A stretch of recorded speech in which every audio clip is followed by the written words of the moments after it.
Hello and welcome to On the Soul's Terms podcast. I'm Chris Skidmore. Thanks a lot for joining me today.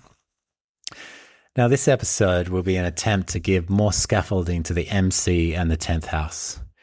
Sometimes it can get lonely up there, so it needs a bit more ground. And so this episode will aim to connect these to the other earthly houses. In astrology, there are 4 triads connecting all 4 elements: fire, earth, air, and water. In the case of the 3 earth houses, the 2nd, 6th, and 10th house, 2 of these, the 2nd and 6th, are under the horizon, while only 1, the 10th, is above it.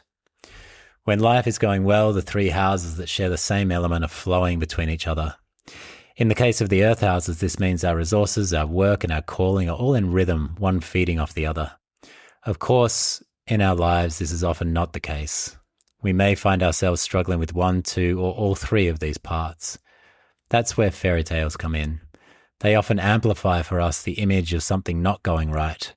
And if we allow ourselves to dream with the tale, we might be able to imagine the remedy for what ails us.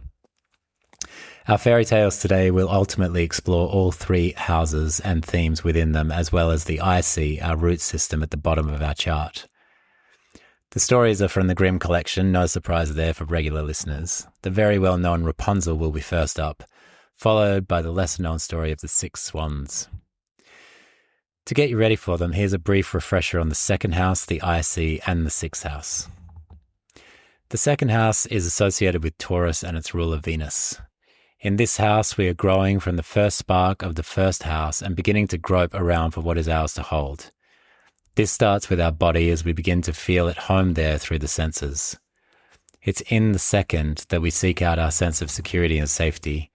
We begin to choose what we like and don't like, what our values are.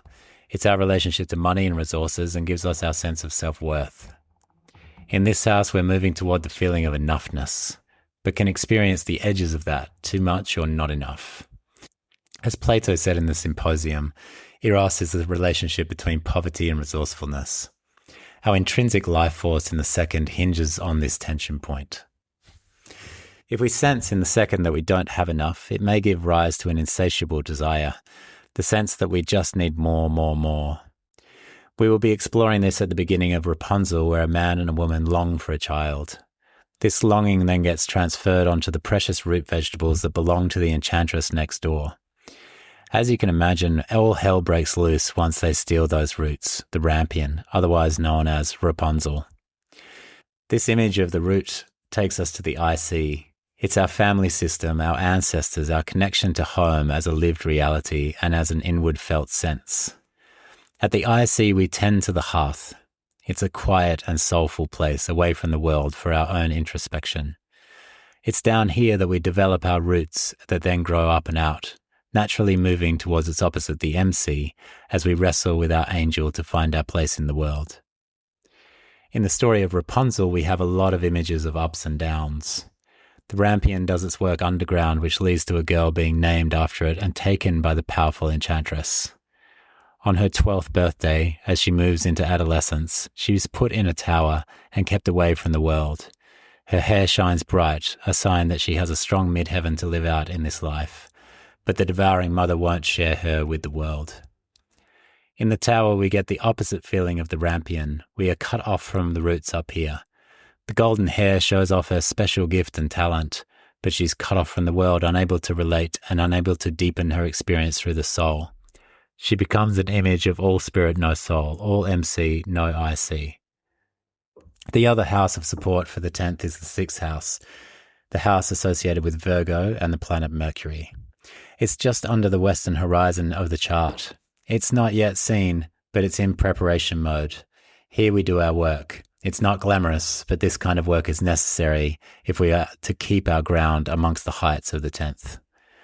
In the story of the 6 swans, 6 boys are turned into swans by, you guessed it, a wicked witch.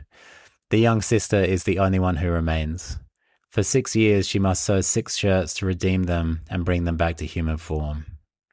Even though all sorts of slander and mud is thrown her way, she keeps on keeping on until the task is done, enduring the worst the world can throw at her. As we move through these fairy tales, keep the images of this triad of houses in mind, each supporting the other, and the IC down the bottom of the chart, the midnight point, supporting all that shine of the midday sun. Okay, I think we're ready. Let's start with the story of Rapunzel. There were once a man and a woman who had long in vain wished for a child. At length, the woman hoped that God was about to grant her desire. These people had a little window at the back of their house from which a splendid garden could be seen, which was full of the most beautiful flowers and herbs. It was, however, surrounded by a high wall, and no one dared to go into it, because it belonged to an enchantress, who had great power and was dreaded by all the world. So this is our situation. There's a longing here for a child. There's a longing here for the husband and wife to create together, essentially. And if we think about that in terms of anima animus, or the masculine and feminine in this story, they aren't able to create. So they're a little bit stuck.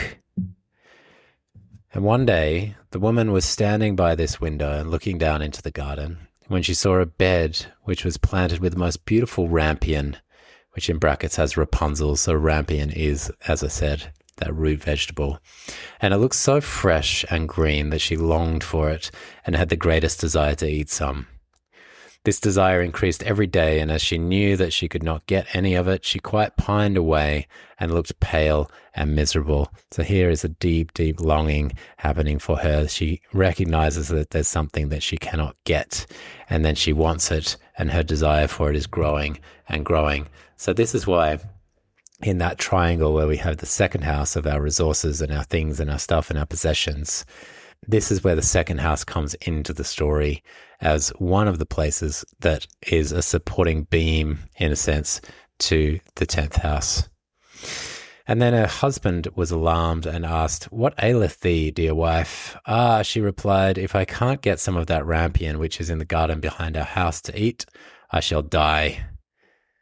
A very dramatic statement here that she shall die. So her longing for that thing outside of herself has increased and increased, and she's in a very tense situation. The man who loved her thought, "Sooner than let my wife die, bring her some of the rampion myself. Let it cost me what it will." In the twilight of evening, he clambered down over the wall into the garden of the enchantress, hastily clutched a handful of rampion and took it to his wife. She at once made herself a salad of it and ate it with much relish. She, however, liked it so much, so very much, that the next day she longed for it 3 times as much as before. So this part of the story is really revealing a second house problem. There's an issue in the second. We don't know how to get enough. The mother, the woman, doesn't know how to get enough and is sending the father, the man, over and again into more and more danger. And so we have a kind of an addictive process going on here. It's definitely not supportive, and it's definitely not feeling very resourced. If he was to have any rest, her husband must once more descend into the garden. In the gloom of evening, therefore, he let himself down again. But when he had clambered down the wall, he was terribly afraid, for he saw the enchantress standing before him. "How can thou dare," said she with an angry look, "to descend into my garden and steal my rampion like a thief? You shall suffer for it." "Ah," answered he, "let mercy take the place of justice. I only made up my mind to do it out of necessity. My wife saw your rampion from the window and felt such a longing for it that she would have died if she had not got some to eat." Then the enchantress allowed her anger to be softened and said to him, "If the case be as you say, I will allow you to take away with you as much rampion as you will. Only I make one condition. You must give me the child which your wife will bring into the world. It shall be well treated, and I will care for it like a mother." The man, in his terror, consented to everything, and when the woman was brought to bed, the enchantress appeared at once, gave the child the name of Rapunzel, and took it away with her. So this is Act 1 here, where we have this longing is just an insatiable longing, which I'm saying it's part of the second house, but it can also be the MC as well, something of that deep longing for more and more, whether that's more recognition, more approval, more status, more power in the world. And of course, in that sense of bringing it to the MC, we know only about this enchantress that she has power, and there's something from her garden that the woman wants to have is the power that's inside of that garden. And when she gets it, when she gets that kind of power, she just can't have enough. And the father, for his part, when he's challenged by her, he just agrees to these terms, which is obviously he gives up the daughter, which is sort of a way for saying he's giving away soul. So in this early opening, we've gone so hard in the direction of ambition that we've lost touch with the soul. Rapunzel grew into the most beautiful child beneath the sun, and that sun is very important with her. When she was 12 years old, the enchantress shut her into a tower, which lay in a forest, and had neither stairs nor door, but quite at the top was a little window. When the enchantress wanted to go in, she placed herself beneath it and cried, "Rapunzel, Rapunzel, let down thy hair to me." Rapunzel had magnificent long hair, fine as spun gold, and when she heard the voice of the enchantress, she unfastened her braided tresses, wound them around one of the hooks of the window above, and then the hair fell down 20 ells, and the enchantress climbed up by it. So this is our situation. Rapunzel has the shining golden hair. It's a motif that we find in quite a few fairy tales, the golden hair. So she's standing out in her goldenness, in her solar power. She's standing out, but she's also locked in this tower. The being locked away in the tower, again, we're up there in the world. We're cut off from our roots. We're climbing the corporate ladder. We're going towards that CEO. We're doing everything that we can in the world, of which there is nothing wrong with that. The only thing that becomes wrong is when we lose touch with the soul. After a year or two, it came to pass that the king's son rode through the forest. So here's the prince, and he went by the tower. Then he heard a song, which was so charming that he stood still and listened. This was Rapunzel, who in her solitude passed her time in letting her sweet voice resound. The king's son wanted to climb up to her and looked for the door of the tower, but none was to be found. He rode home, but the singing had so deeply touched his heart that every day he went out into the forest and listened to it. So this is the thing, if we have lost touch with the soul, the one thing that Rapunzel is able to do is sing her song, much like we explored in the juniper tree story, singing the song, the bird locked in the cage, the bird locked in the tower, and coming back to find the voice and find the song here. In our second fairy tale, we'll see the opposite thing with the Six Swans, but for now, this is her song. And with her song, it's reaching out into the world. She's just got to sing it, and then it gets heard, it finds an audience, and the audience, which is the prince, can then come and find his way to her. Once when he was thus standing behind a tree, he saw that an enchantress came there, and he heard how she cried, "Rapunzel, Rapunzel, let down thy hair." And then Rapunzel let down the braids of her hair, and the enchantress climbed up to her. "If that is the ladder by which one mounts, I will for once try my fortune," said he. And the next day, when it began to grow dark, he went to the tower and cried, "Rapunzel, Rapunzel, let down thy hair."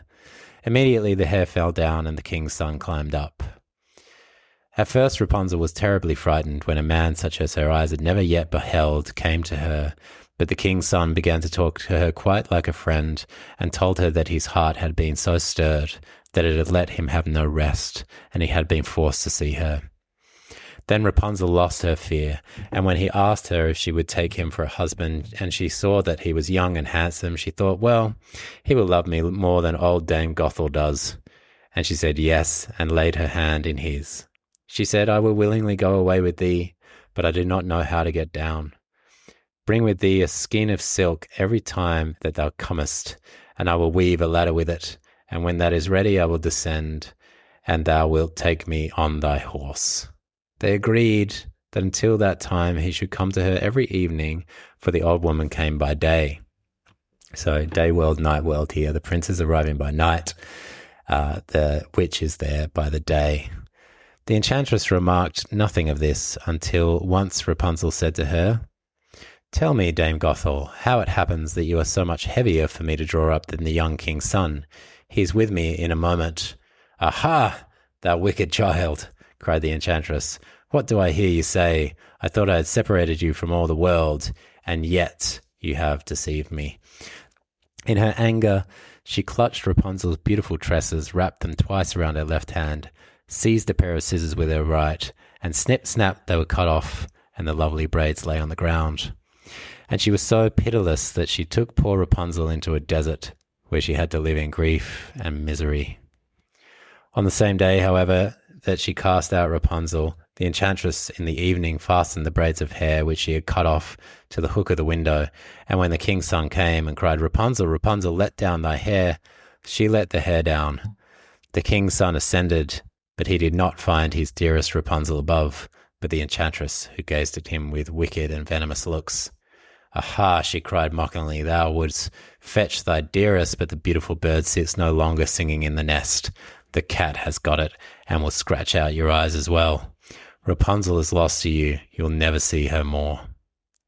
The king's son was beside himself with pain, and in his despair he leapt down from the tower. He escaped with his life, but the thorns into which he fell pierced his eyes. Then he wandered quite blind about the forest, ate nothing but roots and berries, and did nothing but lament and weep over the loss of his dear wife. So we have this sense of rising up the hair, coming down the hair, this hair as being the thing that allows us to go up and down. But then it's cut off, and Rapunzel is cut off, and Rapunzel's now in the desert, and the prince who has now gone up has been cast out. So we've got this up and down motion. We're either going up or we're coming down, or maybe we're being thrown out, or maybe we're in the desert now where there's no nourishment around.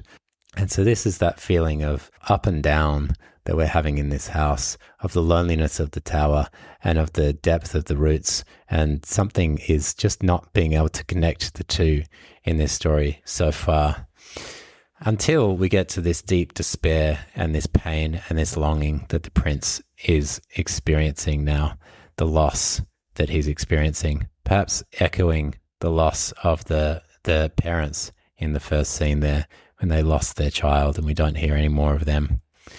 Thus he roamed about in misery for some years, and at length came to the desert, where Rapunzel, with the twins to which she had given birth, a boy and a girl, lived in wretchedness. He heard a voice, and it seemed so familiar to him that he went towards it. When he approached, Rapunzel knew him and fell on his neck and wept. 2 of her tears wetted his eyes, and they grew clear again, and he could see with them as before. He led her to his kingdom, where he was joyfully received, and they lived for a long time afterwards, happy and contented. So yes, it's a short story, but it has that sense of the dilemma of the 10th and the dilemma that exists between the IC and the MC. And in fact, I was drawn to this fairy tale from reading Thomas More's book, A Life at Work. And he has a section in that book where he goes into the story of Rapunzel. And when I bring you that conversation with Thomas More next week, we talk a little bit about this story. But to read from Thomas More from his book, this is a really succinct and beautiful way to put Rapunzel into that movement of MCIC. He says, "In the story of Rapunzel, there is much up and down movement, all by the grace of her long, beautiful hair. In human life, it's also necessary to have open access between the height of our ambitions and the depth of our hearts. We need to move in both directions, moving upward on a scale of success and achievement, and moving downward, staying in touch with the past and deep feelings and important relationships. Highly aware people speak of growing, and they look for an expansion of their life and vision. Rarely do you hear about deepening, and yet this is an equally important process in which you become a more complex, more engaged person." So this deepening that Thomas More is speaking about is the root system. The thing about that rampion at the beginning, or the Rapunzel, is that it is barely seen, actually. All the work that it's doing is underground, but then just the very top of it is shown, and it turns out to be a delicious vegetable, something quite delicious. So the growth there with that root vegetable is a downward growth, and that's how it's getting all of its juice and all of its deliciousness that can then turn into this thing that the woman just can't get enough of. But also equally, we see this success through the golden hair, this long golden flowing hair. So many stories that represent the power of hair and the desirability of hair, the hair also as a root system, but the roots of the hair are coming out of the head. So we have this MC, top of the chart, Capricorn horns, and all of the ambition and success that the energy of the 10th is looking for the authority and making a statement in the world and becoming who you're meant to be. But in that growing, that loss that can come from the other kind of growing that the root vegetable, the rampion, the Rapunzel shows us is really the central tension of this story, and maybe the central tension between MC and IC. So that is story number 1, and you might want to hit pause here and just take a moment and, if you have a reflective process about Rapunzel, I find it to be a very simple story, but, it gives us some great images to work with for our own 10th houses, and maybe you can reflect on your MC and IC if you know what they are, if you know the signs there at the MC and IC, if you know about planets in the 10th house or even planets in the 4th house and how they may be in some kind of like oppositional tension with each other, and how you might be able to give to both things, not letting the ambition get carried away, but also not having no ambition, right? Like having enough ambition to make a story of the thing. And also not getting cut off by those roots, but also not getting so rooted, as is the archetype of the witch here, the devouring mother, that you're unable to enter the world. And that's Rapunzel's situation. She's unable to enter the world, and yet she's up in the tower, away from the world. She's up in symbolically what is this great, successful life, but she feels nothing. She can experience nothing up there. She's not in relationship. She's not related to anything. And of course, it's interesting that at the end there's the blindness and the wandering. That's something that can occur when our dreams of who we want to become have maybe blinded us, or the loss of those things have caused us pain, and the pain of not really having a vision and not really knowing what that vision should be, and the wandering that the prince experiences in the forest at that time. But then discovering Rapunzel and seeing that she is actually there and alive and well. Not only that, but they do have those 2 twins, a boy and a girl. So something has equalized itself at the end of this story. And it's the tears. It's the tears of soul that wet the eyes and allow him to have vision yet again. And we're left finally with the image of the twins. Those twins. Obviously, as astrologers, we think immediately of Gemini, the sign after Taurus. So the sign after, associated with the 3rd house, the sign after the 2nd. So something is sort of moving forward into the next phase, we could say. Maybe something's come alive again. The twins kind of can start stories off all over again. And we're going to go to some siblings now. In fact, those Gemini twins, they were born from the eggs of swans. So in a sense, we have a very, I'm going to go with it's a pretty smooth segue to take us into the story of the Six Swans. And let's see how this one helps us to understand another layer of the tension of the 10th up there in the world, and how that can be supported by another side, another wing, perhaps. We've explored the 2nd, we've explored the IC, and now let's explore that other wing, the 6th house. Once upon a time, isn't that a beautiful way to begin? Once upon a time. Not every Grimm story actually starts with that once upon a time, but this one does. Once upon a time, a certain king was hunting in a great forest, and he chased a wild beast so eagerly that none of his attendants could follow him. Just this first line is a very, very apt 10th house motif, that this king has hunted so easily that none of his attendants could follow him. He's so in the zone of his MC here that nobody can come with him, right? And so then when the evening drew near, he stopped and looked around him, and then he saw that he had lost his way.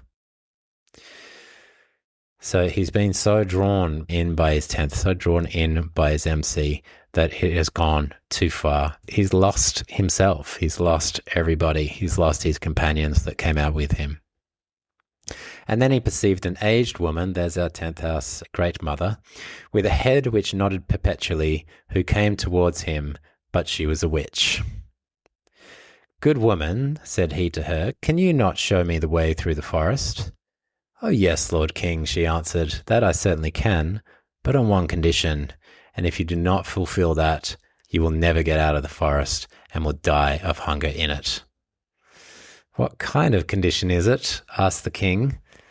"I have a daughter," said the old woman, "who is as beautiful as anyone in the world, and well deserves to be your consort.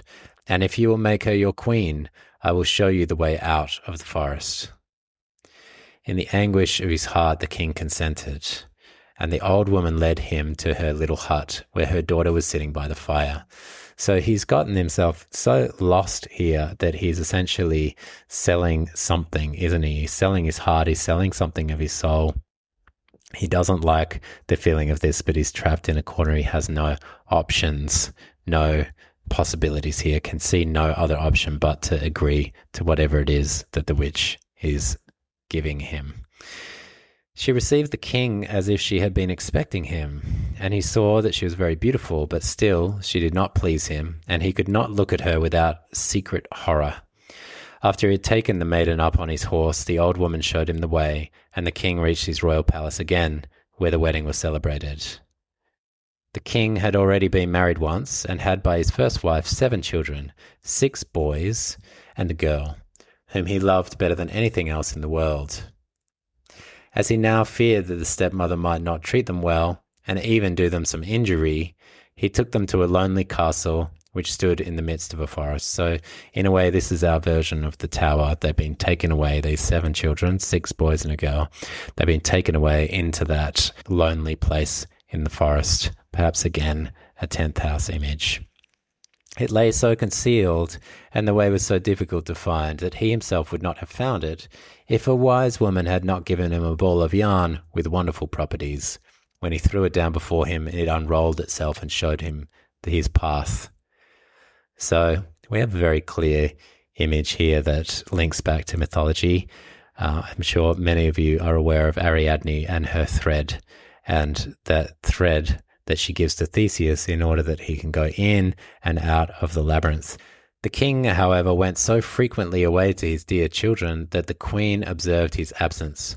She was curious and wanted to know what he did when he was quite alone in the forest. She gave a great deal of money to his servants, and they betrayed the secret to her and told her likewise of the ball, which alone could point out the way. And now she knew no rest until she had learnt where the king kept the ball of yarn. And then she made little shirts of white silk, and as she learnt the art of witchcraft from her mother, she sewed a charm inside them. And once, when the king had ridden forth to hunt, she took the little shirts and went into the forest, and the ball showed her the way. The children, who saw from a distance that someone was approaching, thought that their dear father was coming to them, and full of joy ran to meet him. Then she threw one of the little shirts over each of them, and no sooner had the shirts touched their bodies than they were changed into swans and flew away over the forest. The queen went home quite delighted and thought she had got rid of her stepchildren, but the girl had not run out with her brothers, and the queen knew nothing about her.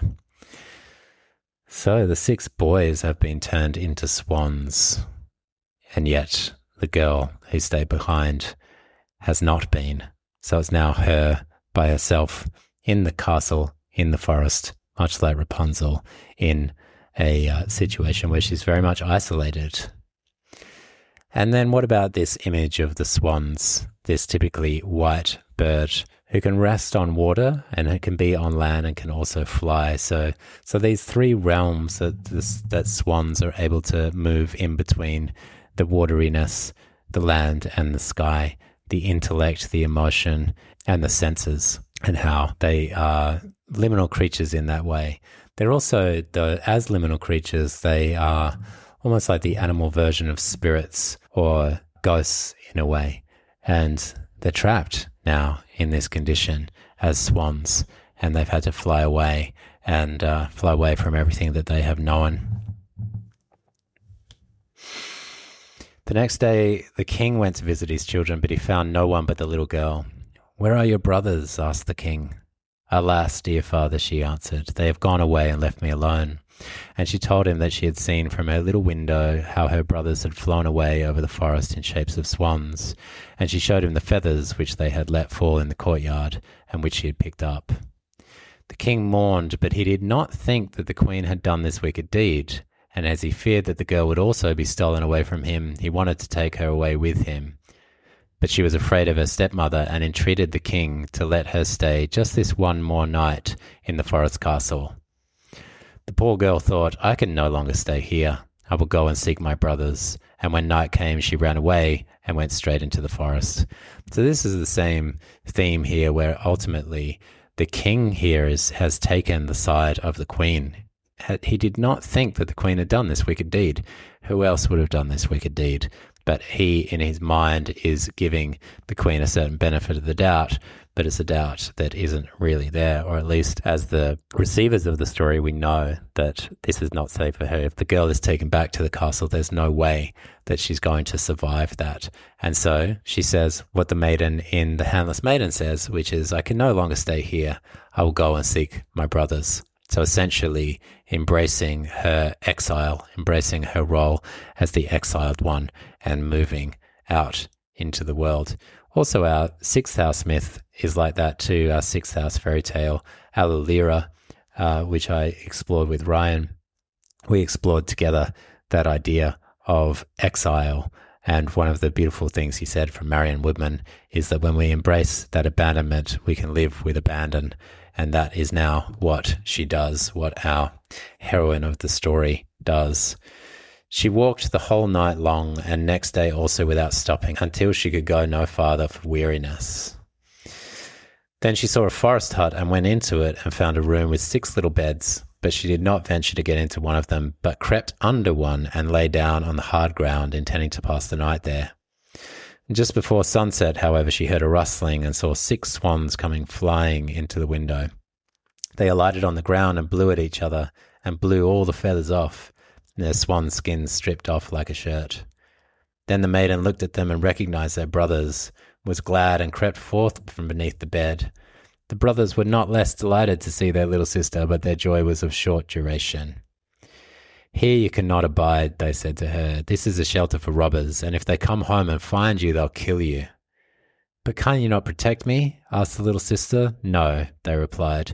Only for 1/4 of an hour each evening can we lay aside our swan skins, and have during that time our human form. After that, we are once more turned into swans. The little sister wept and said, Can you not be set free? Alas, no, they answered. The conditions are too hard. For 6 years you may neither speak nor laugh, and in that time you must sew together 6 little shirts of starwort for us, and if one single word falls from your lips, all your work will be lost. This is a remarkable condition here, that she has to take starwort. So looking up this plant, and I'm sure that others can also help me with this. This is why, by the way, just as a little aside, that it's so great to work with fairy tales in groups, because often, or almost always actually, someone in the group knows something about these things. But because you, my audience, can't interact with me, you can't give me that feedback. But I do appreciate those of you, especially on my Patreon page there, that you can be a free member of the Patreon community, or a paid member, by the way, and you can participate. Often I get really interesting remarks or some new information from the audience. So I'm sure this will be a case where people know a little bit more about starwort than I do. But what I've been able to find out is it's essentially a star plant. It's like the star plant or the star working herb. So the wort part of this here is the plant, the root, or the herb, or that which works. Kind of like our story of Rapunzel, like it's working to go down there. And the star is that the plant itself would open into a 5-pointed white star. So we can really feel or hear Venus there, or the morning star, or that guidance of soul that Venus as the morning star or the evening star would give us. Maybe that's a good point about this MC. It is the middle of the heavens, so it is also our star guidance system. But this particular plant that she has to weave is from the earth. So it's from the earthly realm. It's the stars that are embedded in the earth.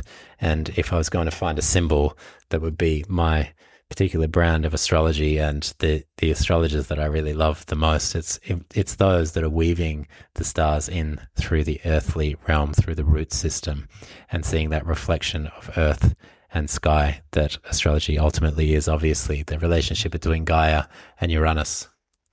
And then it's got to be 6 years. So again, another nod to the 6, which takes us back to that hard work.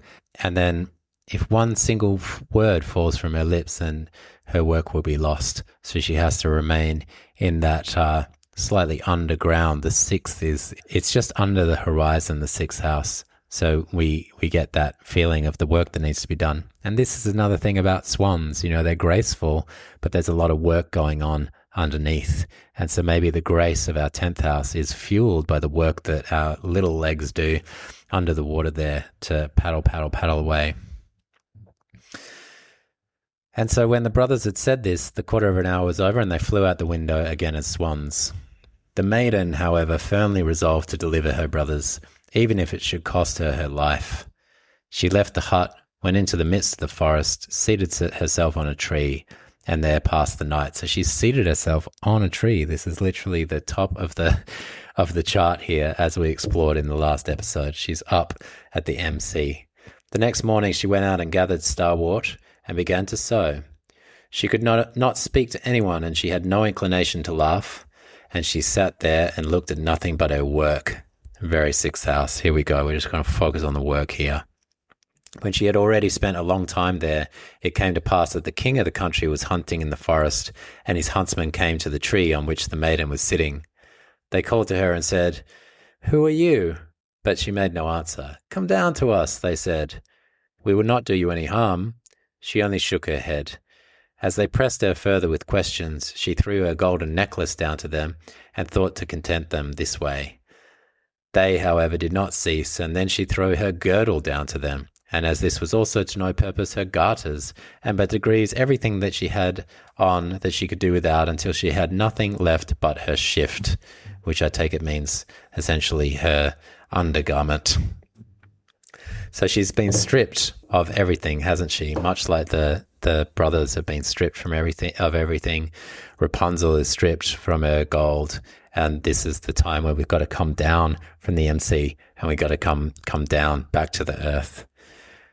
So perhaps this is our journey from the top of the tree down into the IC again, down back to the roots. The huntsmen, however, did not let themselves be turned aside by that, but climbed the tree and fetched the maiden down and led her before the king. The king said, "Who are you? What are you doing on the tree?" But she did not answer. He put the question in every language that he knew, but she remained as mute as a fish. As she was so beautiful, the king's heart was touched, and he was smitten with a great love for her. He put his mantle on her, took her before him on his horse, and carried her to his castle. Then he caused her to be dressed in rich garments, and she shone in her beauty like bright daylight, but no word could be drawn from her. So she also is a bit like that golden-haired Rapunzel here, with the brightness that she has, the solar light. He placed her by his side at the table, and her modest bearing and courtesy pleased him so much that he said, "She is the one whom I wish to marry, and no other woman in the world." And after some days he united himself to her. The king, however, had a wicked mother, and of course she was going to come back. It's a completely different kingdom, but the wicked mother is here again, who was dissatisfied with this marriage and spoke ill of the young queen. "Who knows," said she, "from whence the creature who can't speak comes? She is not worthy of a king." After a year had passed, when the queen brought her first child into the world, the old woman took it away from her and smeared her mouth with blood as she slept. Then she went to the king and accused the queen of being a man-eater. So essentially saying she's eating her children, which, as we know, is Saturn's role. So Saturn just popping in here. Basically, she's being smeared here, which takes us back up to the MC, obviously Saturn's house up here. The MC and our sense of public recognition, or in this case, a public misrecognition and accusation. And her silence here means that she can't do anything about it. And the king would not believe it and would not suffer anyone to do her any injury. But she, however, sat continually sewing at the shirts and cared for nothing else. So even though all of this mud is being thrown at her, the maiden who's now become the queen is still just staying on task. She knows she's got to get her brothers back. She knows she just has to stay with it and keep sewing that starwort together, keep weaving the stars together, kind of like the thread earlier in the story that takes us home. Just keep unrolling that thread and everything will be all right, despite having some serious antagonism pointed at her at this point, which in the MC is something that we have to become accustomed with. It's something that we have to get ourselves ready for, because once we put ourselves in the world, we put ourselves in the position where many can throw things at us. The next time, when she again bore a beautiful boy, the false stepmother used the same treachery, but the king could not bring himself to give credit to her words.